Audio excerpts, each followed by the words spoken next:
আসসালামু আলাইকুম বন্ধু, মোটরসাইকেল রিপেয়ারিং সেন্টারে এমন একটা বাইক আসছে, এটা হচ্ছে এলপিজি। তো যাই হোক, এনার এলপিজি আসেই কিন্তু গাড়িটা স্টার্ট নিচ্ছে না। কিন্তু হঠাৎ করে যখন তেলের লাইন অন করে তখন ওভারফ্লো করে এখানে তেল পড়তেছিল, তো গাড়ি স্টার্ট হচ্ছিল না। কাস্টমার আসে আমাদের এখানে। তো বিষয়টা হচ্ছে, এই যে দেখেন তেলগুলো পড়তিছে।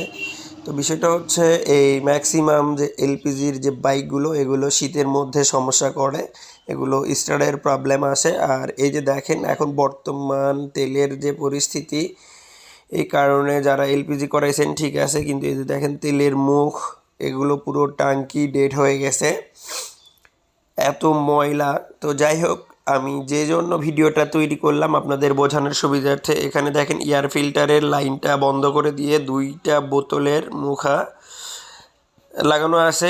যখন এলপিজিতে চলবে তখন এই দুইটা